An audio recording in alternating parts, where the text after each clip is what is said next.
Governor Chris Christie having a breakout moment at last night's debate. He turned heads, scolding Donald Trump and Carly Fiorina on behalf of the middle class. Watch. While I'm as entertained as anyone by this personal back and forth about the history of Donald and Carly's career, for the 55-year-old construction worker out in that audience tonight who doesn't have a job, who can't fund his child's education, I got to tell you the truth. They could care less about your careers. They care about theirs. Joining us now is 2016 presidential candidate Governor Chris Christie. Governor, thank you for joining us this morning. You know, a lot of Americans want to thank you for actually taking the reins on that debate, which seemed out of control and not serving the voter to get the information out of the potential candidates there. So, Governor, how out of control was it? Well, good morning, Elisabeth. And let me just say this. It's something I've learned on the campaign trail the last few months. No one in either party is sufficiently talking about and addressing the issues of really beating down angry middle-class voters. And I sat and listened to that back and forth last night with Carly and Donald, comparing their resumes and how much money they've each made or lost for each other and for their companies. And I just felt like I had to jump in and say, listen, this is not about you. We need to be talking about the concerns of real folks out there and what we're going to do for them if we get to be president of the United States. And so I was glad to be able to kind of call an end to the food fight last night, because it was really getting kind of boring and tedious, I'm sure, for the folks on the other side of the camera. You know, one thing that was clear to me from when you had your introduction and you said, I want the cameras on the people in the audience, because that's what this is about. All your comments, that seemed to be the theme. At what point during this campaign did you realize that had to be the theme for you to break through? Well, Brian, what I was talking about was what I've heard and felt from the 22 town hall meetings I've done in New Hampshire.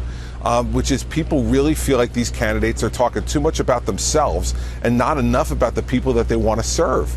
And so we need to be out there and talking about their concerns and their problems. You know, their kids are loaded with student debt. They're having trouble paying their bills. They feel like they've suffered from the worst economic recession recovery since World War II. And they feel like this president is acting lawlessly, and his Secretary of State, former Secretary of State Hillary Clinton's caught the same disease. They want us talking about them and their concerns and not about each other. And that's what I tried to bring to the debate last night. And speaking of the former Secretary of State, you are looking at ultimately her down the road when you said this. The question is, who's going to prosecute Hillary Clinton? The Obama White House seems to have no interest. The Justice Department seems to have no interest. I think it's time to put a former federal prosecutor on the same stage with Hillary Clinton, and I will prosecute her during those debates on that stage for the record that we're talking about here. You made it very clear, Governor, that you think there's some criminality involved in what was going on with her secret homebrew email server situation. Well, listen, I think there's real serious questions that need to be investigated and ultimately prosecuted, I think, regarding her handling of classified information. David Petraeus was prosecuted for it. Sandy Berger was prosecuted for it. Hillary Clinton is not above the law.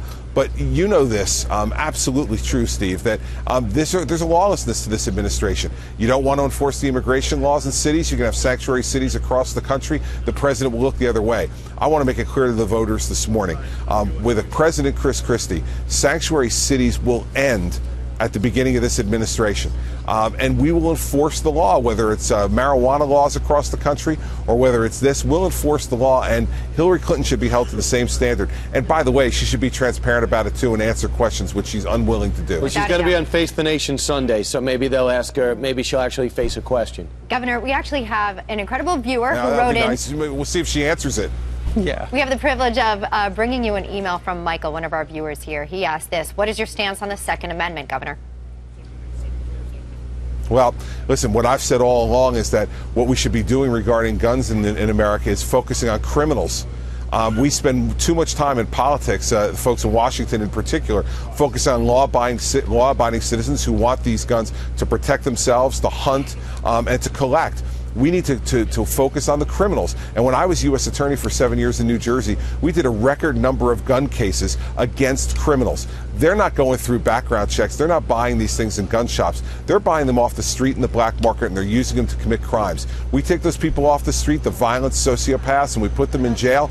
We're going to lower our crime rate and also make it safer for folks who are law-abiding citizens to own guns. I'm a strong supporter of the Second Amendment for the law-abiding citizens, but for criminals in this country, you need a former federal prosecutor in the Oval Office who understands that he needs an attorney general who's going to make sure that those folks are taken off the street, and I'll do that. He debated for 3 hours. He just gets off the stage, goes to the spin room, takes 90 minutes of sleep, and is back with us in the morning. No one can doubt your endurance, Governor Christie. Good job.